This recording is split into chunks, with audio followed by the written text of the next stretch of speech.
people, tomorrow morning, 10 a.m., Santa's coming to town. Santa! Oh my God! There are Christmas movies, and then there is Elf, a film that should have been annoying, childish, and too sugary even for Santa's sweet tooth. A movie whose plot, on paper, reads like a studio dare. And yet, somehow, Elf worked. In fact, it didn't just work, it became the last truly great Christmas movie. But to understand why, we need to understand how close it came to failing, and how a candy-obsessed elf man saved Christmas by accident. The turning point came long before audiences ever saw the film. It wasn't in the North Pole set, not during the iconic escalator scene. It happened when one man walked into a casting room. I'm Will Ferrell. Pass. Sean Connery is here yet again. I drive a Dodge Stratus! If you don't get off that shit! In the post-SNL, pre-Hollywood stardom era, Ferrell wasn't yet a movie titan. He was the tall guy who yelled a lot on TV. Studios doubted him. Executives hesitated. A Christmas comedy led by Will Ferrell. Is that safe? Safe? Someone No. need a hug. Historic? Absolutely.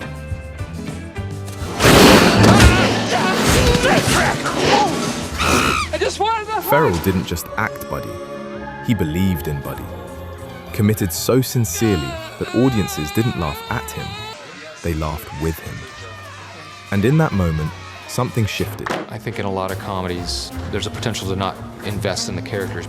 But with a character like Buddy, you're interested in where this journey is going to take him. People realized this wasn't just another seasonal throwaway. A Christmas movie, yes, but one with heart, warmth, and surprisingly profound sincerity. Buddy Elf, what's your favorite color? Put that down.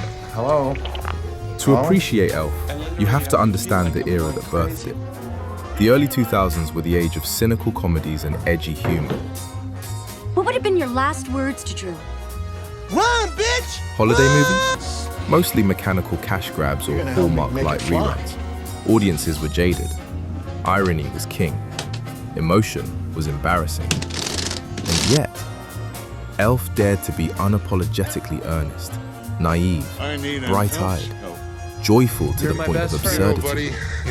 It was a film made for a world tired of pretending it didn't care. And behind the scenes, director Jon Favreau, before he built the MCU and revolutionized Disney, crafted a simple vision: Tilt down. bring magic back Greg and Joe, without take a look at irony. this. Your job as a director is to tell a story. The challenge of directing a film is to make the audience feel like they're in the story and not pay attention to any of these things that all this work goes into. And cut. Check the gate on that. Your only job is to make sure that everybody is sharing the same vision, so that when the movies cut together, it looks like one seamless film that doesn't draw attention to any of those things and just tells you the story and makes you laugh or makes you feel something. Sick and tired of being He drew inspiration from Rankin Bass stop-motion nostalgia, used practical sets, warm lighting, real-world reactions, like real New Yorkers reacting in horror to Will Ferrell hugging them. This wasn't a parody of Christmas spirit. It was Christmas spirit, which, of course, made it a huge risk. As it regards to Elf, prior to that point, I was kind of known for a certain style of comedy coming off of Saturday Night Live. I just filmed Old School, which hadn't come out yet. But I think I was known for edgier, provocative kind of. We're a little raunchier stuff. Yeah. color her underpants might be. Her panties. So here I am in this Christmas movie. I'm like, am I just gonna get killed on this? Are people gonna just go, wait, what is this premise? What's going on here? And as filming began, doubt hung over the set like a poorly placed piece of mistletoe. Executives still weren't convinced. Would adults buy into this level of sincerity? Would kids stay engaged? Was Buddy the Elf a genius character or a sketch gone too far?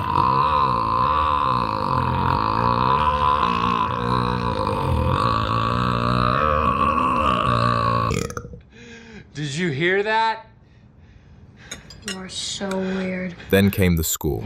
I wanted to do sort of a traditional Christmas score, but I also wanted to give a little edge to it. The film itself has a nice little edge. Sort of, you have some broad comedy, and yet you also have some more subtle comedy. And I wanted the music to reflect some of that, just a little off-center feeling. So I used weirder instruments in a couple of spots to give it a little more interesting left-of-center feel to it. I've never been on a stage like this before with all these instruments. And the sound of the music that he's composed when seeing it with the movie is really exciting for me as a director. These are all, concert musicians, so they're the best at what they do. And to hear them playing this music really adds a whole emotional layer to the film. That's wonderful.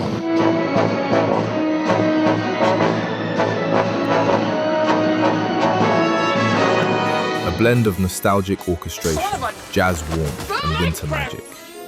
Zooey Deschanel's charming, understated vocals. It didn't sound like product. It sounded timeless. It's cold outside. The music didn't support the emotion. It created it. And then the moments started piling up. Santa's coming to town. Oh my God! Sorry. He's going to destroy the place. I'm singing. I'm in a store and I'm singing. Scenes that felt improvised, chaotic, and yet somehow perfectly Have calibrated. you seen these toilets? They're ginormous. Word spread. Something special was happening. A holiday film that didn't feel boxed in by Hollywood formulas. That didn't wink at the audience or apologize for joy. For once, sincerity wasn't cringe. It was refreshing. I had no idea. The first time we tested the movie, we did 2 screenings. We did one that was more of a family-focused audience. And it worked great with them. And then my manager, Jimmy, called me. He's like, hey, so we just had the first one. It went really well.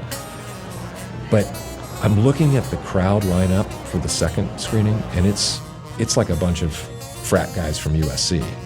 And we might get eviscerated in this. And but it played for that audience too. So then we thought, then that's when we knew, oh, well, maybe this will work as one of those rare movies that works for everyone, and you throw your cynicism aside. And it all obviously came together in a way that I never would have imagined. When you were shooting Elf, you were worried that it was going to end your movie career. Yeah, there were moments where, the first 2 weeks of shooting were kind of all the exteriors in New York. And so, still kind of discovering what this movie is going to be and running around New York City in yellow tights. Yeah. People recognizing me from Saturday Night Live going, you okay? What's going on? And thinking to myself, this is either going to be a home run or people are going to go, whatever happened to you? What? The key to a Christmas movie is the story and the message and the theme. Treat every day like Christmas. On the one hand, I wanted to get big laughs, but on the other hand, I wanted to make a movie that had the potential to be a classic that would show every year. Maybe he just needs a little Christmas spirit. When you watch the movie, you shouldn't be aware of any of this. The trick is to never let the shots, the sets, the special effects, or any of that take you out of the story. It's good. Totally blushing. He loves it. I love it. Do you want people to laugh? You want them to be scared? You want them to cry? I'll always be here for you. And I wanted Buddy to be a warm character that developed over the course of the film, and to be somebody that people liked and somebody that you felt for as you went through all of these trials. What? Yes?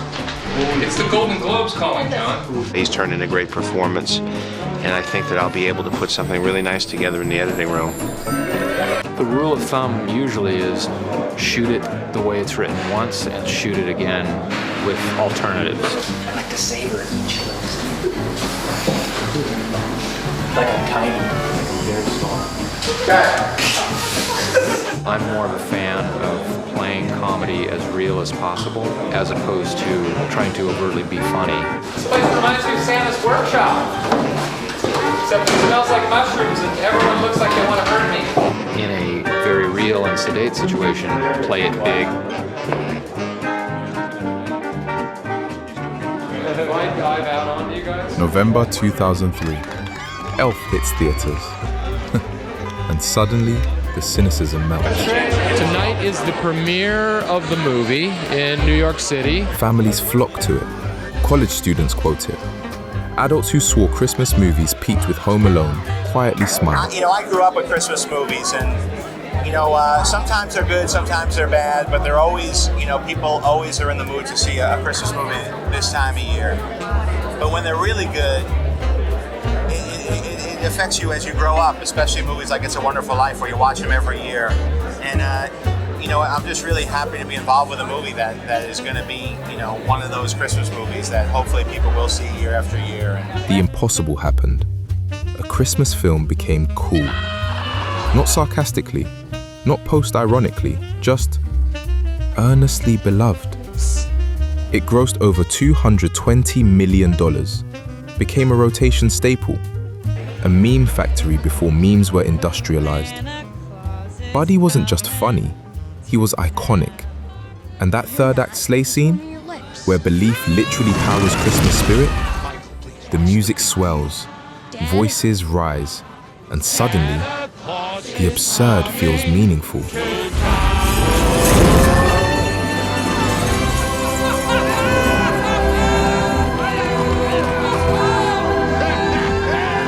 A crowd singing in New York, a sleigh lifting off the ground. Not because the plot demands it, but because the emotion does. Elf wasn't the last Christmas movie. It was the last great one. Not because it was clever, but because it was earnest. And in a culture that flinches at sincerity, that might be the bravest thing a holiday film can be. Bye, buddy. Hope you find your dad. Thanks, Mr. Narwhal. Bye.